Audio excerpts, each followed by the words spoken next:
What's going on, guys? Welcome back to a brand new video. Welcome back to part 2 of our breakdown. If you guys don't know, we got some new gameplay from ESBC. We got us creators. We're lucky enough to get 4.5 minutes of gameplay, and this time not just crazy edited. A lot of this was full sequences, you know, good solid bits of rounds, and I done a breakdown. I didn't realize how long the first 2 minutes and 15 seconds took me, so I decided to break it down into 2 episodes as opposed to having one 40-minute video. So we're back here with this Arturo Gatti and Connor Ben. I'm going to finish off where I left in the last episode with this sequence where Ben blocks these body shots here. You'll see they both trade a few hooks here, and then you see Gatti throw the body hook, block, pull back, and the perfect straight as Gatti is low on stamina. And you can see, while he's low on stamina, that doesn't necessarily mean every time you're going to get stunned. He had red flashing, well not flashing, but a red bar of stamina, which means you're completely empty, as he got caught with a counter straight. But it's not a massive shot. It's a good shot, but it's not huge. So of course, it's not going to completely knock the shit out of him. Sometimes it can, but it doesn't always mean it will. The game is real in that regard, where it doesn't always have to be, oh yeah, he would have been knocked out, because some fighters can eat that, some fighters can't, and that is the point. Now, if we just go to this little bit here, as Arturo Gatti, is stepping forward, we can see Connor Ben, as he's literally stepping, I'm going to slow this reel down, you can see Ben throws this check hook here. Now, it doesn't seem to land, it seems that Gatti almost rolls it off his shoulder to an essence, because he's stepping forward at the time and kind of not a side step, but a diagonal step that allows him to get away. So their feet are kind of crossed over, but they get back in line, and Gatti returns with that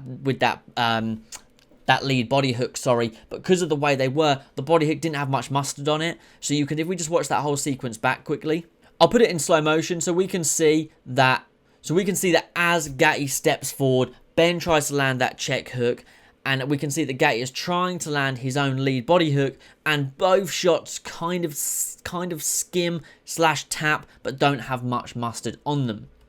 And as I've been saying, guys, after this little sequence we'll see here, this is a game of inches. You see this uppercut that Ben throws, it misses by a hair. I mean, that literally cut the monobrow off of Arturo Gatti here. And it's just millimeters in this game. There is no tracking. That's how it feels. There is no tracking. You have to be accurate. And as he misses that shot, hands are down, Gatti comes over with the perfect shot to the temple. Connor returns with that straight, gets out of range with another shot, and returns with his own counter. And then they try to fight on the inside a little bit here. And you can see, Ben is out of stamina. This is one thing I want to point out. Just because you're knackered in a real sport, if you guys do any sport, you'll know, just because you're knackered doesn't mean you become slow. You can still perform at a good speed, you just can't perform at a good speed consistently. So we can see here, while Ben is pretty much out of stamina, he's still able, he's eating shots, but he's still able to land a few shots at a time with decent speed, still a good counter jab here and block and move away. Just because you're out of that stamina doesn't mean you're just completely fucked and you're immobilized. You can still do things even when you're knackered. Now, while I don't tend to focus too much on movement, I just want to focus on this little movement here. We can see Ben appears to be in, which is now the southpaw stance here, which he's naturally an orthodox as he's moving backwards, and then he kind of switches as he throws what appears to be a jab. As he switches, he throws the straight. Now, I like that you can switch stance there, but I do find that switch stance to be a bit too snappy. I think it's because they threw the wrong shot. Now, what would have been good here to show that switch stance would have been if they had thrown what is now his southpaw straight, and as he switched stance, it would have turned into a powerful orthodox jab. But instead, they threw the southpaw jab, and switched into the orthodox straight, which made Ben want to throw it with more aggression, which I don't think is what they intended. If you watch that sequence back in slow-mo, you can see that what I'm saying definitely would have made more sense. As they go to switch stance here, he's in that southpaw position, throw that left straight. As you switch, you're going to end up throwing a very powerful orthodox jab there. The next thing we see is, we see this, and then we see, you know, a few movements, but then we see a nice straight from Gatti, completely missed. He was out of range, but then we see a nice step forward, good solid step, bang, nice snappy jab, and he moves to the side. It's not all about that forward movement. You'll see as he throws that, he steps in, bang, and he's off to the side. You can see he's now aligned with somewhat of the side of Arturo Gatti's head at this point, with a perfect counter jab. It doesn't always have to be the biggest counter, massive hook in a row. So I'm going to show you that again with Gatti missing that straight, and then kind of moves out the way, bang, big step forward, and he's off center, which I just absolutely love. And then we cut to the Caleb Plant and Carl Froch gameplay. Now, Caleb Plant was one of my favorite fighters to use. While I didn't use him a lot, his movement was second to none. It was absolutely sensational to use. You can see he's in somewhat of a Philly shell. Now, I'm not a huge lover of this lean forward slip. I think that's very slow for what it is. I'm not a huge fan of it.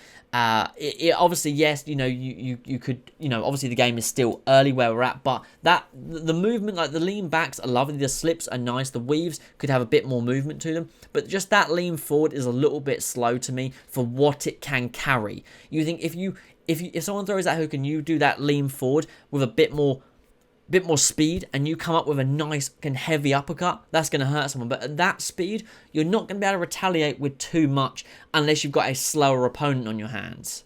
Now we can just see a series of shots being thrown back and forth in this early sequence between these two, which I just love. A lot of counters being landed by Froch. They love doing this to Caleb Plant. We can see as Caleb Plant throws that big backhand hook, he gets tagged with a really nice jab, but Froch hasn't used his movement here. He could have thrown that jab and stepped away, but instead he gets caught with that hook, which kind of leans him to the side. Misses a shot, and then Plant gets caught with an uppercut, followed by a body jab and a body hook. Now, this is where it gets exciting. We see Caleb Plant here in the loose movement. We can see the little icon down the bottom left is now white. So now that means that Plant is in loose movement. The understanding that I have is you will receive and give more damage while in loose movement. You will be more cocky. You will have the ability to taunt more with your movements, back steps and forward steps. And we can see Plant is just moving fluidly, as fluidly as he likes really in this early sequence.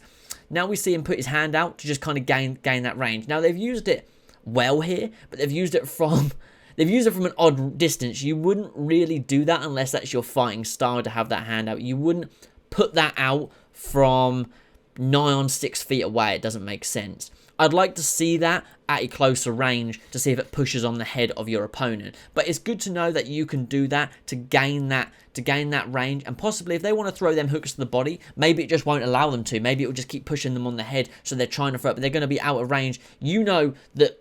And then this also helps you have a good range finder. You know where they're at now. So you can put your head bang and then push that jab, or push that straight and follow up, which I just love. I love that they shoot that. Now we can see he's still striking in loose movement here. So he gets caught. There's a few shots being thrown, but as he misses, he gets caught with a massive uppercut as he's coming in. Massive uppercut. And then he kind of steps to the side. And you see, as he steps to the side, this is where the loose movement gets risky. He steps to the side with his hands by his waist. That's the whole point of the loose movement. It is brilliant like that, and you are very fluid. But let's say Froch throws that lead hook, that's going to hurt. But Plant's hands by his waist, very loose, very showboaty, and that's the way it should be in this loose movement. And now here, this is one of my favourite things that he does. This little hippity hop step, whatever you want to call it, and relatively in a loose shell as well for a loose movement. That's one of my favourite things. It's very, you know, like I said, hippity hoppy with a loose shell. Still one hand up, another hand by his waist, but fluid movement yet again. And we see there, the counter window doesn't have to be some big counter window. We see Plant for a really lazy uppercut here, and as he steps in after throwing that lazy uppercut, Froch throws his own, ends up tagging him. It wasn't even that big of a shot. Now, while it was a counter uppercut, we can see it wasn't the biggest uppercut in the world, just a little snappy one. Because he's in loose movement, hands aren't really there, you know, whatever. He gets caught badly. Health, it immediately drops down because it gets followed up with that straight. You can see the uppercut causes the health at a certain point where it's past the H. Then the straight comes out and it goes past the other H. So you can see that when you're hurt, you are hurt. Froch is in that adrenaline state now. He's ready to throw. He's ready to hurt him. And he ends up recovering, so, you know, it ends up being okay, so it's no big deal. Now we see a few more counters here where Froch is just tagging up Plant Sutton chronic. I got a feeling that this Caleb Plant was being used by Varus because of all the hooks that are being thrown, but it could have been either one. Either one of them could have been Varus, to be honest. But as we see here, we finally get to see a nice lengthy sequence of just fighting, where we get to see a bit of movement, a bit of blocking, a bit of body hooks, bit of head hooks, just a nice sequence for once, which is what we've all been wanting to see. And the sequence ends with Plant going for a body hook, completely being out of range, hands just are way too far down, Froch leaning backwards, gaining that momentum, and as you can see down the bottom left, Plant already has a what you'd call, I suppose, a straight face in orange, which is pretty damaged already. It is the 6th round, so chances are he's taken quite a bit of damage to have a straight face orange. That's quite a bit of damage, to be honest. A perfect counter straight here, ends up dropping Plant. And to be honest, I forgot that our animations actually somewhat looked like that. They didn't look, in my memory, they looked more robotic than that. But this is the build we played, and really nice stuff, to be honest. Now we cut across again to Kelbrook and Arturo Gatti. I don't know how much there's going to be here for me to break down, to be honest. These guys are just throwing a few sequences. We can see at this point, Brook has Gatti hurt and is just tearing him apart. Then it cuts back to, you know, them two just being fine and fighting. There's a good few sequences, good few counters here amongst these two. Good bit of movement. We can see Brook in loose movement here. Now, this is one thing that I want to point out. Brook has a completely different loose movement to Caleb Plant. Caleb Plant is much more swagger. Brooks is more fluid, but he still got that guard up even in a loose state. Now we can see he's in it for quite a while. He's able to swing, but we can see here when they've got this distance from one another, Brook is very free. He's more hopping. And just as Gatti's walking in, he throws the perfect, probably power jab here, while in loose movement, as Gatti's stepping forward straight on the forehead, which pushes him back a few and actually ends up tagging him only towards the end of the 2nd round, so chances are he's not even that hurt. And you can see as Brook's coming forward, he actually drops them hands because he's taken forward steps here. This isn't normal stepping. They've done double step forward, so they've done a you know, kind of a step / lunge kind of thing here. Hands completely down, and he starts mixing up to the body, throwing those hooks, but returns with his own shot there, but to no avail, unfortunately. But you can see even when he's hurt, Gatti throws a good straight, but he does leave himself exposed. Let's say you lean out the way of that. If we show it in slow motion, you can see he leans forward quite a bit. Let's say you lean out the way of that and throw that uppercut. Chances are that Gatti is going down and possibly not getting back up. Now we can see here, this is one thing they wanted to show just at this sequence about 1:30 into round 4. We can see that Brook is using a more advanced blocking than what we use. You can see he's using it with the head movement. We actually had that choice. If you want to use the head movement at the same time, you could use that blocking. You just couldn't use the blocking all the time. So I want to point out while we're looking at this clip, you can see Dave Caldwell in the background. Again, another good shot here. I just want to point this out at 1:24. Brook throws a hook, misses. Gatti throws a perfect hook to the chin. Wasn't a counter. Wasn't a stun shot, just a solid shot. Not everything has to be a super stun or you know, a super killing blow. Now we see towards the end of the video just a nice little sequence here as they're both coming in the 6th round. A nice little combination finish with an uppercut that hurts Gatti there again. Going to the body, comes up top, mixing the combinations up nicely there. Gatti's all over the place, just trying to stay alive. Almost down, but they end up cutting it there so we can't actually see. And I just wanted to point this last little bit out here. Just the nice series of jabs that Brook throws. You just nice step forward, nice little jab, then a big step forward jab while he eats it. Tries for the check hook and misses. Perfect uppercut counter there. Misses the hook of his own and throws a nice series of shot. And it's sad they cut it there because you can see there was no counter in this shot. This was a really nice combination at the end. Just this perfect bing little snappy uppercut ends up tagging and rocking Arturo Gatti. And that is it, guys. These are 2 really long breakdowns. If I put these together, it would have been, yeah, I think honestly it would have been about a 35-minute video, which I just don't want to do. I just thought it'd be better to do it in 2 pieces.